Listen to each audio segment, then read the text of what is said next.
आपके मन में होने वाली गंदगी के कारण आपका जीवन गड़बड़ी में है। यदि आप अपने जीवन को सुधारना चाहते तो मन को सुधारना होगा। आइए देखिए रोमियो 12। कल हमने ये वचन पढ़ा था, फिर भी आज मैं फिर से इसे आरंभ करना चाहती हूं। रोमियो 12।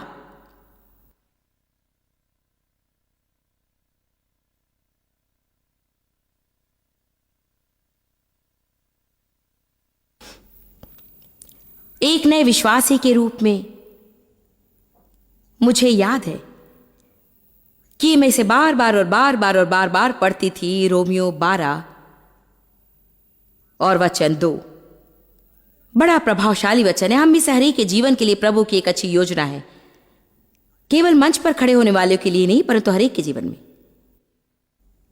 यिर्मयाह 29:11 कहता है, प्रभु ने हमारी भलाई की योजना बनाई है, वो हमें आशीष देना चाहता है।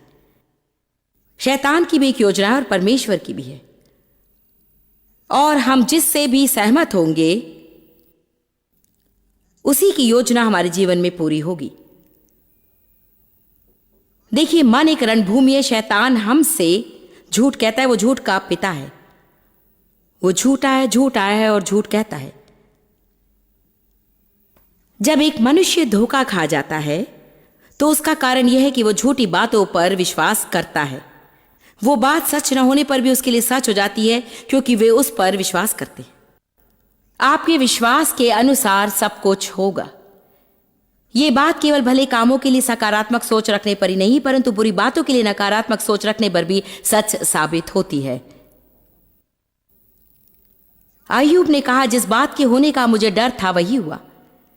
जानते हैं डर क्या है? डर है शैतान की बातों पर विश्वास करना।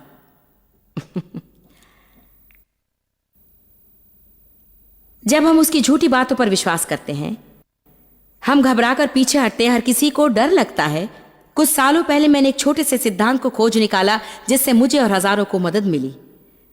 बाइबल कहती है, डर मत। इसका यह अर्थ नहीं कि डर का अनुभव ना करें। इसका अर्थ है जब आपको डर लगे तो आगे बढ़े और प्रभु आपसे जो करने के लिए कहता है उससे बिना डर के किसी भी तरह से पूरा करें।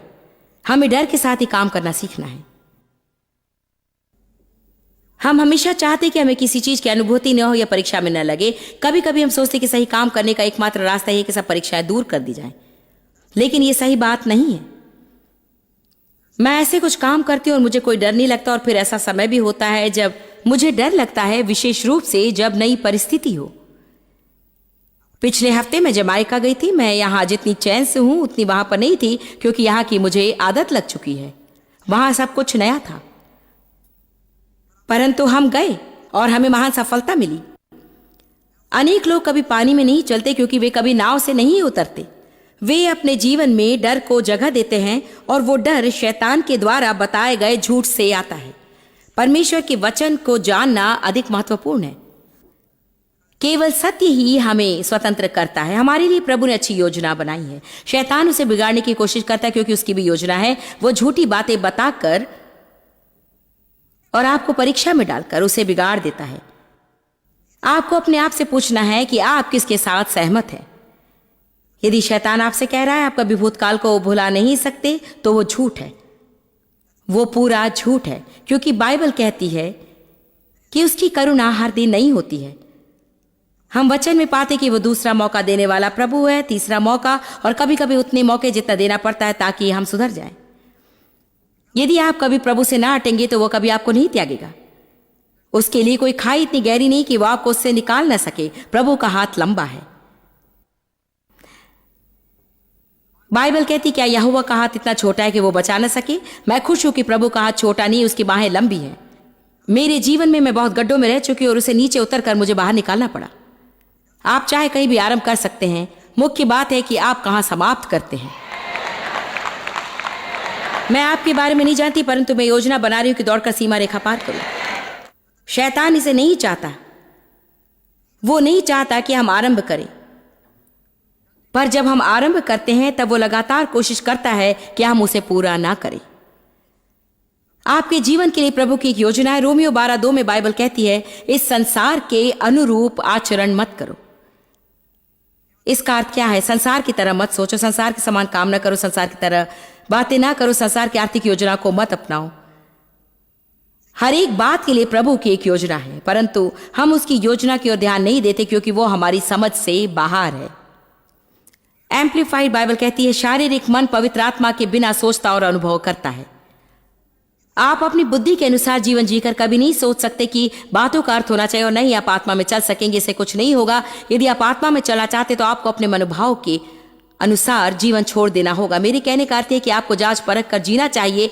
आपको वही करना चाहिए जो आपकी आत्मा में आपको सही लगे, ना कि जो आपका मन चाहे या जो आपको शारीरिक रूप में लगे। शांति से जीना सीखें, संसार के सदृश ना चले। हो सकता है कि आपको कुछ लोगों से बदनाम होना पड़े और लोग आपसे नाराज होंगे, परंतु आपके जीवन के प्रति प्रभु की योजना अधूरी नहीं रहेगी। अक्सर हम लोगों के साथ संबंध बनाए रखने के लिए परमेश्वर के संबंध से सौदा कर देते हैं अपने जीवन में। इस संसार के अनुसार ना चले। संसार चाहता है कि आपको एक छोटे से डिब्बे में ठूस कर रख दे। जब बाकी सभी पानी के बहाव के साथ साथ तैरते तब आपको बहाव के विरोध में तैरना चाहिए। आपको बहाव के उल्टे तैरना है, क्योंकि जिस ओर धारा बह रही है वो मुझे अच्छी नहीं लगती।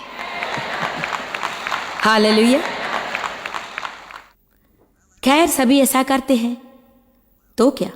मैं उस लड़की की प्रशंसा करती हूँ जिसने अंत में अपने प्रेमी से कहा, उसका प्रेमी उद्धार पाना नहीं चाहता था और वो उसका मजाक उड़ाता था, और अंत में उसने हिम्मत से कहा, ठीक है सुनो, यदि तुम मेरे साथ स्वर्ग नहीं जाओगे तो मैं भी तुम्हारे साथ नरक नहीं जाऊंगी।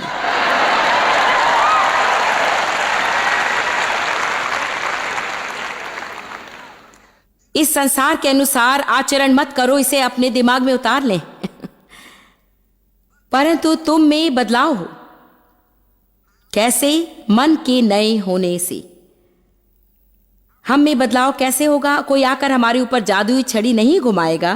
प्रार्थना करवाने से या ऊपर हाथ रखवाने से हमें परिवर्तन नहीं होता, और न ही नया जन्म पाने से हमें पूर्ण परिवर्तन होता है। नया जन्म पाने से आप बंधन से छूट जाते हैं, परंतु निर्जन प्रदेश में भटकते हुए आप पूरे रूप से मसीह अनुभव को व्यर्थ कर सकेंगे यदि आप अपने मन को कभी सीधा नहीं करेंगे। इस्राएली 40 सालों तक भटकते हुए उस दूरी को पार करने की कोशिश करते रहे जिसे वे 11 दिनों में पार कर सकते थे। प्रभु ने कहा, तुम इस पहाड़ पर बहुत देर से रह चुके हो, अब निकलने का समय आ गया है। उनके सबसे बड़ी समस्या उनकी शत्रु सेना नहीं थी जो उनके विरोध में आ रही थी, परंतु वो उनकी बुरी विचारधारा और उनकी गलत सोच थी।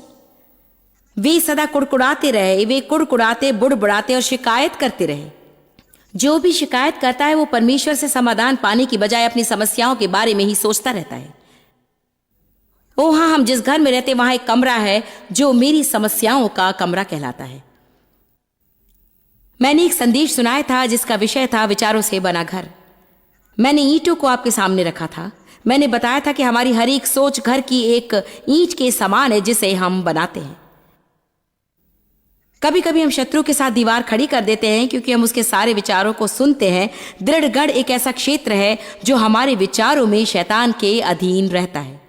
वो हमसे झूठ कहता है और झूठ बोलकर एक दृढ़ गढ़ खड़ा कर देता है। उसके बाद वो हमारे विचारों के भी जगह बना लेता है और उससे हम पर नियंत्रण करता है। बाइबल कहती है हमें अंधकार के कुकर्मों को त्याग कर शारीरिक अभिलाषाओं की तृप्ति का ध्यान छोड़ देना है। हमें परमेश्वर के वचन का सम्मान करना चाहिए और शैतान की झूठी बातों पर विश्वास करने से अधिक वचन पर विश्वास करना चाहिए। हमारे युद्ध के शस्त्र सांसारिक नहीं है, परंतु वे परमेश्वर के द्वारा दिए गए हैं कि हम दृढ़ गढ़ों को ढा सके। परमेश्वर के ज्ञान के आगे अपने सारी घमंडी विचार और ऊंची कल्पनाओं का खंडन करें। ये दृढ़ गढ़ हमारे मन में निर्मित है। जहां मन जाता है मनुष्य उसके पीछे जाता है। नीति वचन कहता है मनुष्य के मन में जैसी सोच होती है वो वैसा ही बन जाता है। पिछली बार मैंने बताया था, रॉक्सन आप यहाँ आइए और मेरी मदद कीजिए। सैंडी ने जो किया था वो कीजिए क्योंकि वो यहाँ नहीं है। समय समय पर शब्दों से अधिक दृश्यों के द्वारा आसानी से समझ सकते हैं। यदि मैं मन हूं और वो एक मनुष्य है, जहां कहीं मन जाता है मनुष्य उसका अनुकरण करता है। देखिए ये बस वही बात है। देखिए मन मनुष्य का नेतृत्व करता है चाहे उसे अच्छा लगे या नहीं। आमीन। तुमने सोचा मैं इस ओर जाऊंगी लेकिन मैं इस ओर गई। धन्यवाद। कितने लोग मेरी बात समझ रहे हैं? जहां मन जाता है मनुष्य पीछे जाता है। हम उस घर में रहते हैं जो हम बनाते हैं, जो कि हमारा जीवन है। कई वर्षों में हम एक जीवन का निर्माण करते। जीवन का निर्माण अचानक नहीं हो जाता है। अब मैं जो जीवन जी रही हूं उसका निर्माण मैंने यीशु का अनुकरण करके और परमेश्वर की मदद से किया। जानते हैं यीशु ने पतरस से क्या कहा कि मेरे पीछे हो ले। आज भी वो लोगों से क्या कह रहा है? मेरे पीछे चल, अर्थात मेरे पथ पर चल, मैं जो करता हूं कर, बाइबल पढ़, जीवन जी। देखिए, मसीहियत वेदी की सैर नहीं, वो एक जीवन शैली है। वो ऐसा जीवन है जो हम बनाते हैं। रविवार के दिन चर्च जाने तथा सबके कैसेट रखने से आत्मिक हम नहीं बन जाते। हम अपने दैनिक सामान्य जीवन में आत्मा का अनुकरण करके आध्यात्मिक बन जाते हैं। हम इन सिद्धांतों के अनुसार जीते हैं। 25 वर्षों पहले जब मेरा जीवन अस्त व्यस्त था, मैं एक मसीह थी, मैंने नया जन्म पाया था, प्रभु से प्रेम रखती, चर्च की समिति में सदस्य थी, मेरे पति चर्च के प्रधानों में से एक थे, हम चर्च संबंधी सारे कार्य करते थे। मैं यीशु को चाहती थी, परंतु मेरे जीवन में सफलता नहीं थी। अपनी गाड़ी में बैठे हुए मैंने पवित्र आत्मा का अभिषेक पाया। मैं ये भी नहीं जानती थी कि मुझे क्या हो रहा है, परंतु मैं जानती थी कि ये परमेश्वर से था। जल्दी ही मैंने जान लिया कि किसी और को ये अच्छा नहीं लगा। मेरे सब साथियों ने मुझे छोड़ दिया, मुझे चर्च से निकाल दिया गया और मुझे प्रचार करने के लिए बुलाया। मैं कहती हूँ, आप प्रभु के साथ घूम जाए तो आपके जीवन को पलटा देगा।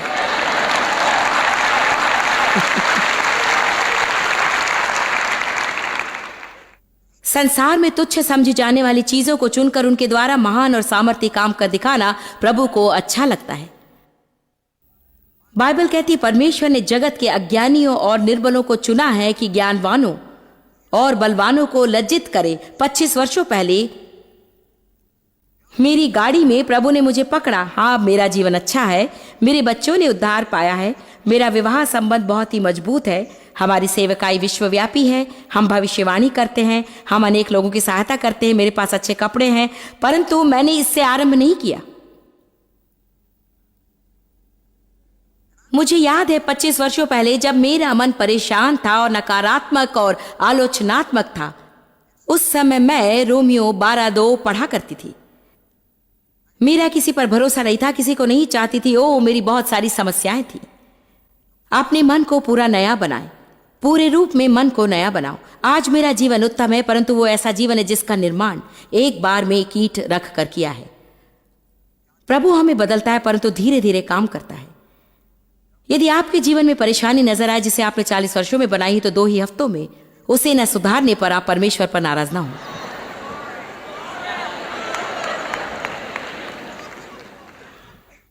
अपने बगल वाले व्यक्ति से कहें, आप भी जल्दी शांत हो जाइए क्योंकि इसमें कुछ समय लगेगा।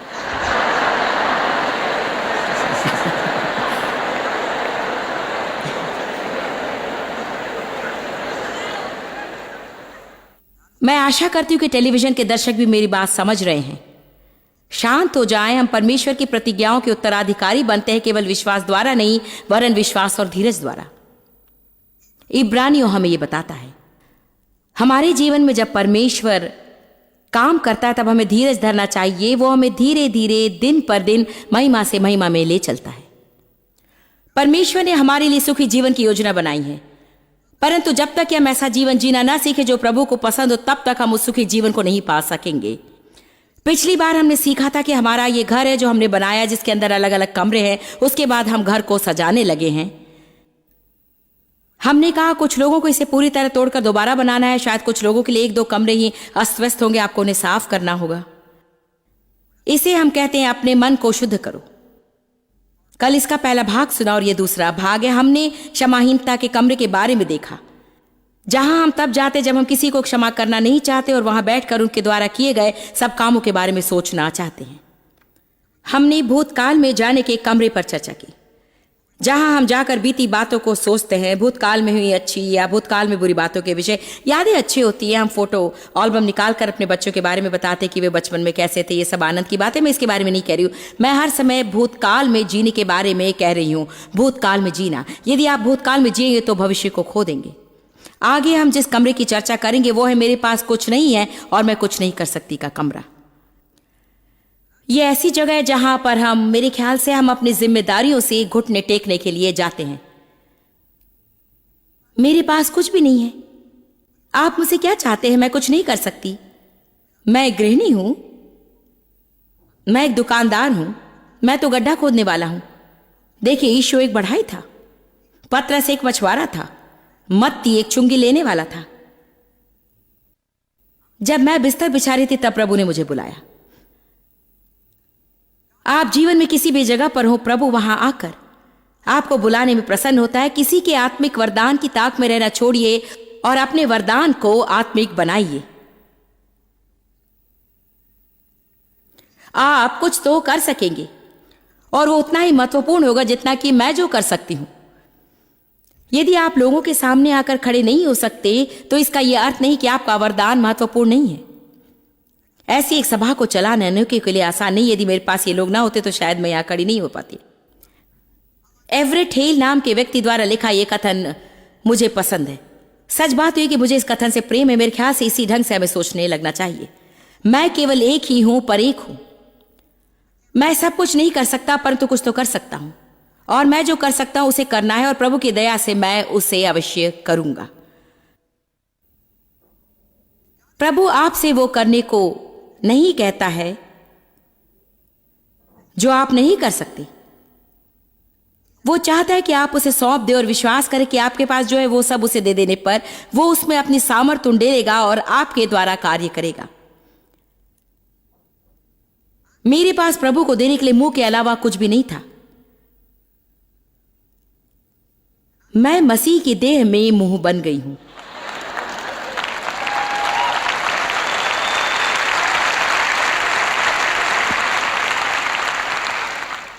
मैं गाती नहीं हूं, विशेष गाना नहीं सुनाती, मैं कुछ विशेष कार्य नहीं करती हूं। और देखिए, सचमुच आरंभ में बहुत घबराई हुई थी। देखिए, यदि आप मेरी जगह पर होते और आपके सामने हजारों लोग बैठे होते हैं तो आप अपने ऊपर एक प्रकार के दबाव का अनुभव करते। मैं सिर्फ कहती हूं कि मैं एक मुंह हूं।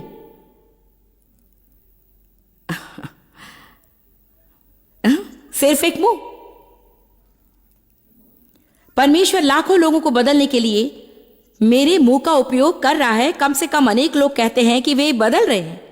एक मुंह, सिर्फ एक मुंह। ऐसी बातों को जानने पर सचमुच आप प्रोत्साहित होंगे। कहा जाए तो मेरे पति अच्छे वक्ता नहीं है जितनी कि मैं हूं। वे उठकर वो बता सकते जो बताना चाहते हैं, परंतु डेव हर समय यहां खड़े होकर प्रचार करना नहीं चाहते। डेव आर्थिक कार्य में बहुत ही उत्तम है। और डेव जब छोटे थे वे अपने मोजों में पैसे बचाकर रखते थे। उनके कई भाई बहन थे और उनका परिवार बहुत ही गरीब था। डेव के किसी भी भाई या बहन के पास कभी भी कुछ नहीं होता था, परंतु डेव के पास हमेशा पैसे रहते थे क्योंकि वे बचत करते थे। उन्होंने नई कार खरीदी, वो भी पूरे नगद पैसे देकर कार खरीदी क्योंकि वे पैसा बचाते थे। और अभी भी डेव अच्छी बचत करते हैं। मैं इस विषय में उनसे कम हूं। मैं बस खर्च करने में तेज हूं।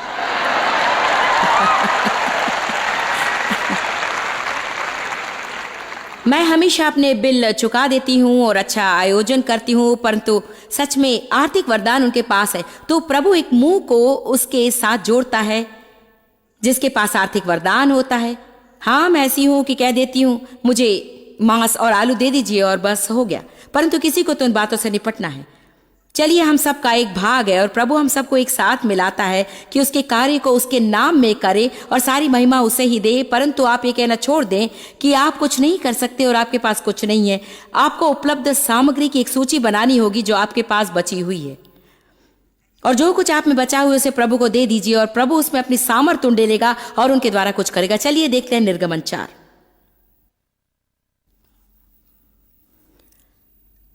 मैं बाइबल के ऐसे लोगों के बारे में बताना चाहती हूं जिन्होंने अपना सब कुछ प्रभु को दे दिया। उनके पास ज्यादा कुछ भी नहीं था। कुछ संदर्भों में वो इतना दयनीय था कि शर्मिंदा होने जैसा था।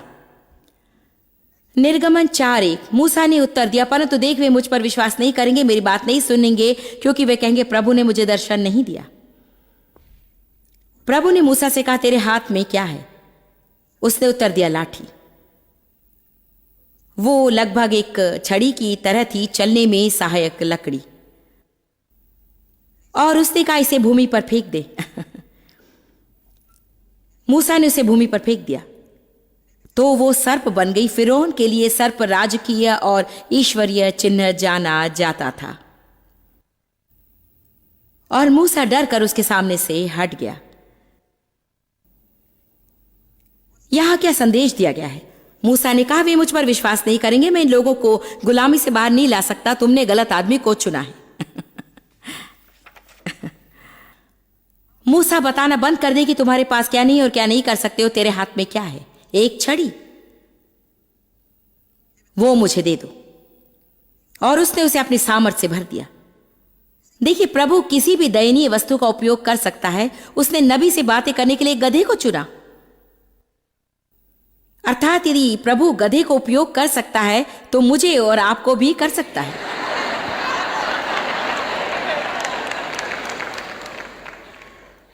मैं चाहती हूं कि आज आप इसे समझ लें। मैं उन लोगों को देखकर तंग आ गई हूं जो कोने में बैठे बैठे प्रचारकों को देखते रहते हैं। हाँ,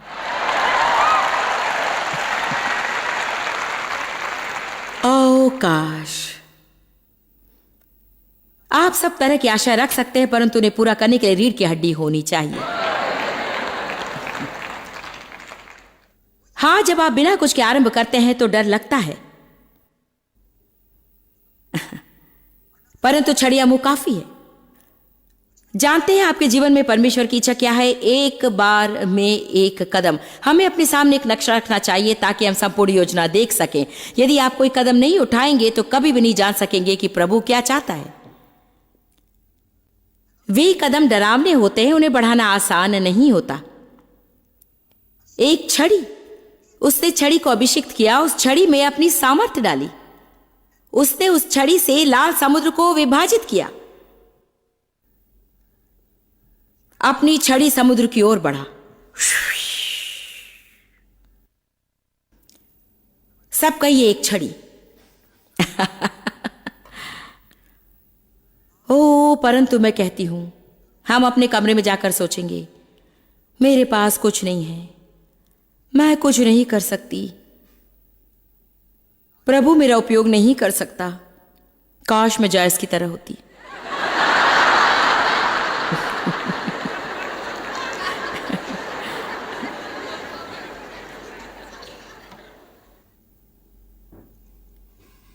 देखिए मरकुस अध्याय 6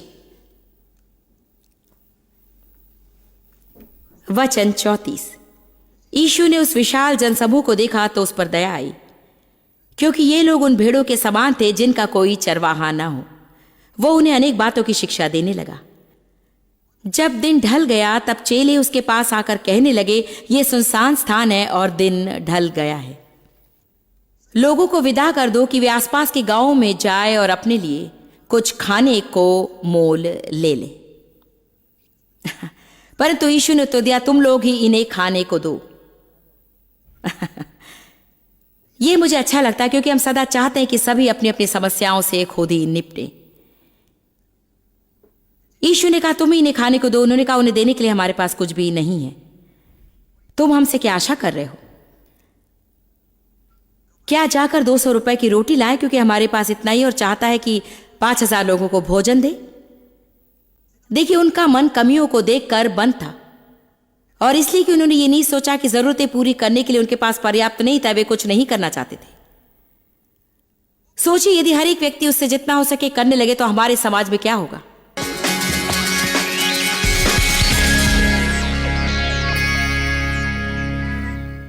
मैं आपको प्रोत्साहित करना चाहती हूं कि आज आप किसी के लिए कुछ अच्छा करें। सच में हर रोज हमें किसी और को आशीष देने के लिए तैयार होना चाहिए।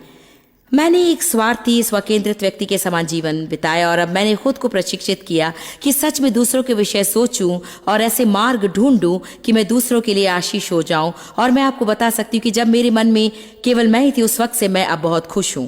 तो एक बार फिर किसी के लिए आज जानबूझकर कुछ अच्छा करने की ठान ले और बस केवल उसे ना ठाने, उसे करे। प्रभु आशीष दे। आप जितना जानते हैं उससे भी अधिक आप हमारे लिए जॉयस मेयर मिनिस्ट्रीज एशिया में महत्वपूर्ण है। हम आपकी सराहना करते हैं। आप सौभाग्यों का धन्यवाद देते हैं कि इस संसार भर की सेवकाई को आप सफल कर रहे हैं। एक साथ हम भूखों को भोजन, गरीबों को कपड़े दे रहे हैं और पूरे संसार में सुसमाचार प्रचार कर रहे हैं। हमसे आज ही संपर्क करें या लॉग करें jmmindia.org। अपने प्रार्थना निवेदन भेजें, हमारे स्रोत के विषय जानें, जॉइस की सभाओं के विषय जानें, और जैसे हम पूरे संसार में मसीह के प्रेम को बांटते हैं तो आप हमारे साथ सहभागी हो जाएं।